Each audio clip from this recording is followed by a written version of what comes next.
আমি বিরোধী দলের উদ্দেশ্যে বলতে চাই, শান্ত হন।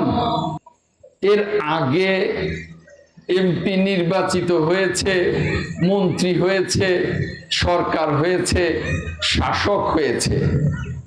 আর এই নির্বাচনে এমপি নির্বাচিত হবে, মন্ত্রী হবে, সরকার হবে, শাসক হবে না, সেবক হবে।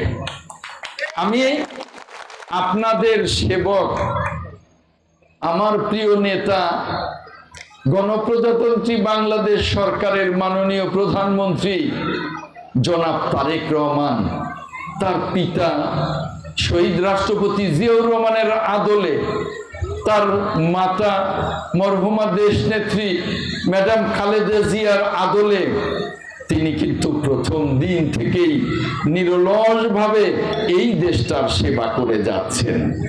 শাসন করছেন না, সেবা করছেন। কাজেই আমি আপনাদের সেবক। আপনাদেরকেও সতর্ক করি, প্রশাসনকেও সতর্ক করি, আমার ছবি দেখিয়ে কেউ যদি সুবিধা আদায় করতে চায় আপনারা সতর্ক হবেন, কেউ যাতে এই সুবিধা আদায় করতে না পারে। আর সালিশদার, তদবিরবাজ, দখলবাজ, তাদেরকে প্রশাসন লক্ষ্য রাখবেন, এতটুকু ছাড় দেবেন না, আইনের আওতায় নিয়ে যাবেন। যে এই সরকার, মাননীয় প্রধানমন্ত্রী জনাব তারেক রহমানের সরকার শূন্য হাতে ক্ষমতায় এসছে, একেবারে শূন্য হাতে।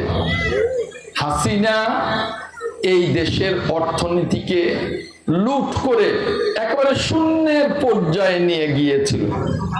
ডক্টর ইউনূস প্রায় 18 মাস থেকে সেটাকে একদমই উঠাতে পারে নাই। শেষ মাসে তো বেতন দেবে কিভাবে সেটা নিয়েও চিন্তায় পড়ে গিয়েছিলেন।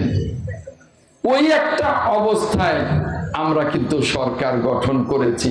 তা সত্ত্বেও কিন্তু আপনারা লক্ষ্য করছেন কোটি কোটি টাকা ব্যয়ে মাননীয় প্রধানমন্ত্রী কিন্তু ওনার প্রতিশ্রুতি অনুযায়ী ফ্যামিলি কার্ড দিচ্ছেন। ফ্যামিলি কার্ড যাতে আপনারা সকলে পান, অর্থাৎ প্রত্যেকটা পরিবারের গৃহিণী মা তিনি যাতে পান, সেজন্য কিন্তু আমরা ইতিমধ্যেই যারা তথ্য সংগ্রহ করবে তাদের জন্য ইন্টারভিউ নিয়ে তাদের একটা টিম করেছি। ইউনূস সাহেব তার প্রশাসন নিয়ে টিম করেছেন, তাড়াতাড়ি তথ্য সংগ্রহ করবেন। আগামী 2-3 মাসের মধ্যে এই ফ্যামিলি কার্ড দেয়া শুরু হবে। প্রত্যেকটা বাড়ির প্রত্যেকটা মা এই ফ্যামিলি কার্ড পাবেন। শত শত কোটি টাকা, হাজার কোটি টাকা ব্যয় হবে। এটা কিন্তু এই শূন্য অর্থনীতির মধ্যে মাননীয় প্রধানমন্ত্রী শুরু করেছেন।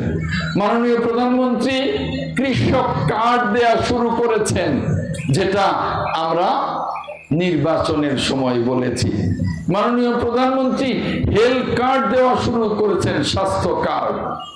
ইতিমধ্যেই মাননীয় প্রধানমন্ত্রী ঘোষণা করেছেন যে উপজেলার বাইরেও যে সমস্ত জায়গায় কমিউনিটি ক্লিনিক আছে সেগুলোকে সচল করা, যেগুলো তো নেই কমিউনিটি ক্লিনিক সেখানেও প্রতিষ্ঠা করা, যাতে করে মানুষের অসুখ বিসুখ হলে দৌড় দিয়ে টাঙ্গাইল শহরে যেতে না হয়।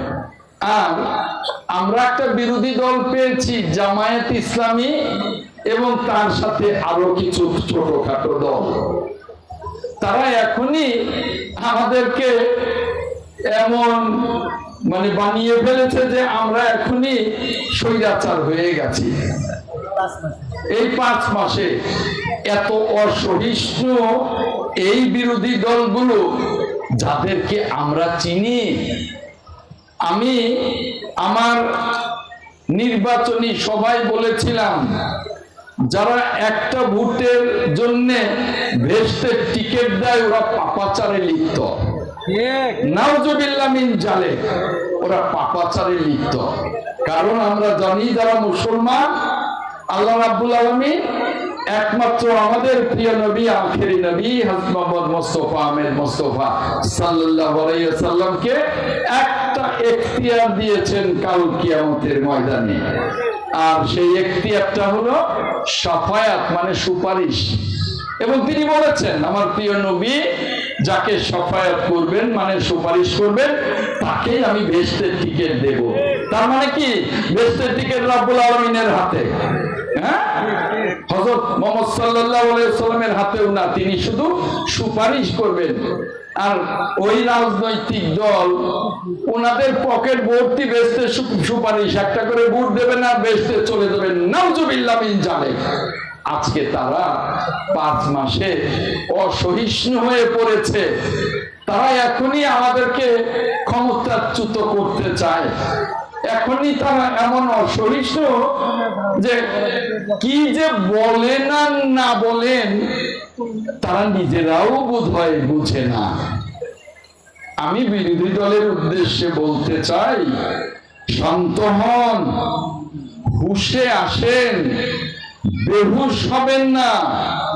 এই সরকার জনগণের ভোটে গণতান্ত্রিক সরকার। এই সরকারকে হটাতে হলে 5 বছর পর যে আবারও নিরপেক্ষ নির্বাচন হবে, সেই নির্বাচনে ভোটে এসে তারপরে যদি বেশি পান তাহলে এই সরকার যাবে, নইলে এই সরকারই আবারও নির্বাচিত হবে ইনশাআল্লাহ। আপনারা তো আবারও ওই পাপাচার করবেন যে ভোট দেন বেহেশত দেবে, নাউজুবিল্লাহ মিন যালিক। অতএব জনগণ বুঝে যে এই বেহেশতের টিকিট বিক্রি মানে পাপাচার, এখানে আমরা যাব না বলেই জনগণ 300 আসনের মধ্যে 200 আসনই বিএনপি কে ভোট দিয়েছে। শহীদ রাষ্ট্রপতি জিয়াউর রহমান, দেশনেত্রী মরহুমা ম্যাডাম খালেদা জিয়ার সুযোগ্য সন্তান জনাব তারেক রহমানের নেতৃত্বে। কাজেই আজকে বিরোধী দল অযথা কাল্পনিক আস্ফালন করছেন। আমরা বিরোধী দলকে উদ্দেশ্যে বলতে চাই, শান্ত থাকুন, দায়িত্বশীল ভূমিকা পালন করুন। জ্বালাও পোড়াও করে ওই ফ্যাসিবাদের চরিত্রে যাবেন না।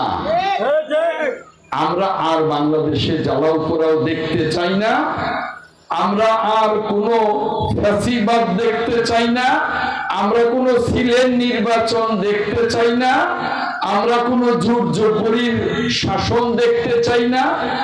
আমাদের সরকার সেবকের সরকার, আমরা সেবা করব এবং 5 বছর পরে আবার তত্ত্বাবধায়ক সরকারে অবাধ এবং নিরপেক্ষ নির্বাচনে আবার জনগণের কাছে যাব। জনগণ যদি আমাদের ভোট দেয় আসবো, আপনাদের ভোট দিলে আসবেন। আর জ্বালাও পোড়াও করে আর অযথা ওই সচিবালয় মন্ত্রণালয় ঘেরাও করে দেশটাকে অস্থিতিশীল করবেন না। কথা খুব পরিষ্কার। যেমনি পার্লামেন্টে দায়িত্বশীল আচরণ করেন, আমরা বারবার ধন্যবাদ জানিয়েছি, তেমনি পার্লামেন্টের বাইরে মাঠের আন্দোলনে দায়িত্বশীল আচরণ করেন। এটাই বাংলাদেশের মানুষ চায়।